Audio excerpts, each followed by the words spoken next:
Close your eyes and imagine you're flying.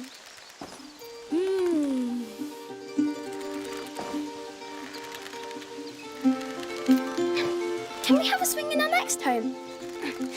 We'll find one with trees around it. Oh, yes! Apple trees!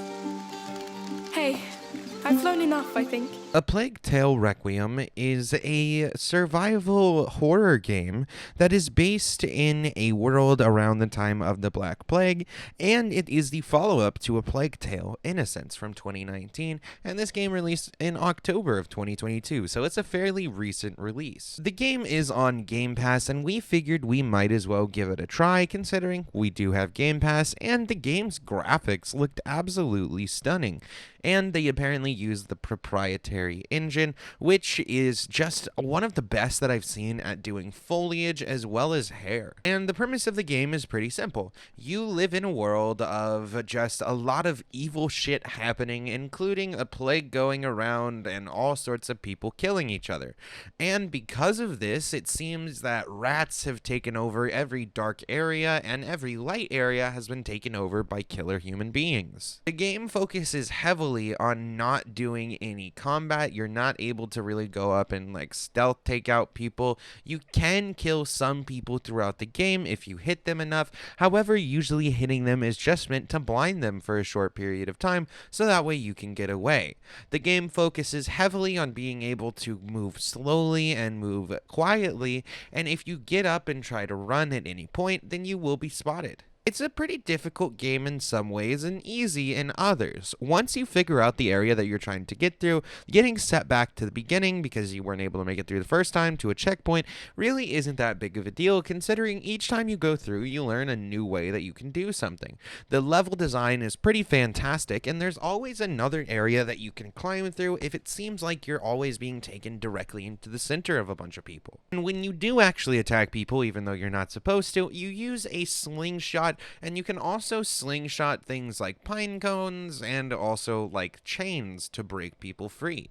Your goal usually is just to stay alive alongside your brother, and I can't remember if it was like his friend or something like that, but basically you have a couple kids with you and you're trying to survive alongside keep them alive. Now, I will say sometimes the AI can be frustrating. Sometimes it feels like the AI knows where you are, even though you shouldn't be able to. However, I think a lot of the times that I notice that it's happening is when I would stop crouching for even just a millisecond and take even one step, it would start to alert the AI around me. However, there was a couple other times where like they didn't see me whatsoever, and I hid, say, under a table, and somehow the guy still walked up to me, magically knowing I was there. But overall, I think the game mechanics work really well here. I feel like this game was made by people who really loved the stealth genre and really wanted to make a challenging and fun game. One of the other mechanics that I like is the rats. If you go to the sewers or you go into dark areas, the rats are always there trying to fuck you up, and so therefore you have to use torches and other light sources in order to keep the rats at bay.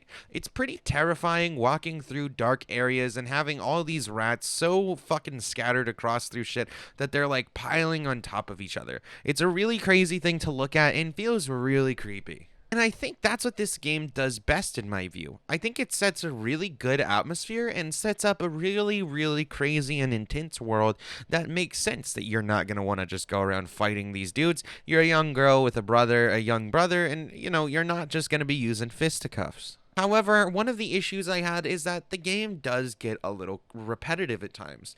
Overall, what I found was that once you make it through one area, because there aren't that many variations on the gameplay, there isn't much replayability other than finding a new area that you didn't previously. But if you stumble upon an area that or the path that you can easily make it through, then there isn't really anything to go re-exploring. And a lot of the level designs feel pretty similar after a while, and on top of that, there are just some things that don't make the most sense. Like, for example, you can throw your torches in order to, help your brother find light when you guys get separated at one point. However, if you drop the stick or if you throw it down on the ground, even if there aren't any rats around it, it never stays up for more than half a second, and it feels weird because usually, fucking torches don't just go out when they hit the ground. So I think a little more variation on gameplay style and whatnot would definitely be a great addition to these types of games. However, again, it is varied enough to have keep me interested, and I liked this far more than my co-host Jason. So for me, this game is a 3 out of 4. I don't have a lot of complaints. The graphics are fantastic. The level design is pretty solid. There's enough different variations in the way that you can get through the levels that make it interesting. And while you don't really get to use your combat or anything like that, there are definitely ways that you can go up to and blind people and things along those lines that make it interesting. So again, 3 out of 4 stars. Alright, so I never got to experience Plague Tale Innocence, which is the first game. However, I have seen a good amount of gameplay from it. I have seen how photorealistic the game is, and I have seen the giant swarms of rats. Well, those giant swarms of rats are back in A Plague Tale Requiem. The game is just absolutely stunning to look at. It's gorgeous. However, I feel like the world itself that it places you in is very... It has a lot of stuff around it while still being very empty.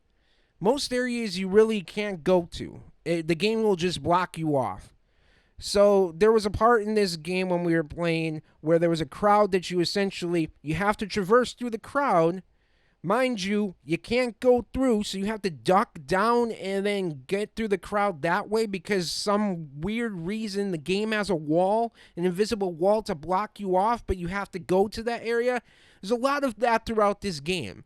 I feel like the biggest thing with Plague Tale Requiem is essentially it's a beautiful game, but the gameplay itself isn't that great. However, we are just at the beginning, so we don't really know how great it can possibly be. This is a first impressions review, and so far, the gameplay itself, I'm not a big fan of. I don't like the fact that the AI controlled character that you go along with has the AI intelligence of the main character in Resident Evil 5. I think her name is Chloe. The AI controlled character that you have in Plague Tale Requiem has the AI intelligence of Shiva in Resident Evil 5, where it's just absolutely annoying, frustrating. Now, in this game, you don't have to worry about essentially the character that you're going with throwing all your grenades away and utilizing all your health packs and your ammo to the point where it screws you over. No. In this game, the character is so stupid that they don't climb ladders when they need to. They don't duck behind cover when they should. And it just gets annoying because if you don't keep them alive, you will fail. Even if you keep yourself alive, you will still fail. So that is a big issue I have with this game. And the other thing I had an issue with in this game is I guess I kind of feel lost that I didn't play the first game, but I don't feel like I'm missing much. I feel like the first one was possibly a tech demo that was devolved a story, and maybe it had a slight semblance of a story, and then the second one was supposed to have a better story, but they just focused more on the graphics again, and the gameplay mechanics are just, they're all over the place. The music is not memorable. It doesn't really stand out.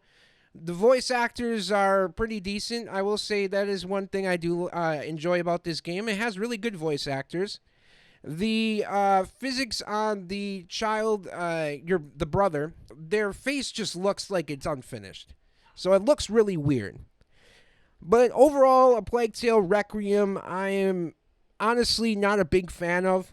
I think I'm not one who looks at a game and just marvels at its beauty and then says it's an amazing game, ignoring all other things about it. So this game, I'm going to give it 2.5 out of 5 after my first impression. I'm honestly on the fence whether or not I want to continue playing this game. I don't feel like I'm going to miss much. If it does come to PlayStation Plus, I probably will download it on the PlayStation because it's just easier for me to play that while I'm just chilling in my bed and, just yeah. So this game I can't recommend people go out and play. If it's on a steep sale, I would say pick it up possibly, but it has to be on a steep sale. But I'm sure there are people out there that enjoyed A Plague Tale Innocence and A Plague Tale Requiem. I'm definitely interested in hearing from you what you liked about the game, and I really about the story. If I'm missing a lot by not playing the first game, let us know in the comments down below, because then we might have to just go and play that game, come back to this game, and try to finish it out. But overall, yeah, again, I'm just going to give this game a 2.5 on the fence whether or not I want to continue playing it.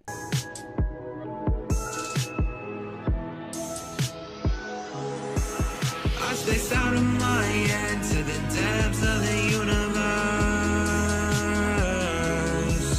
It's a spell or a chance just to open up.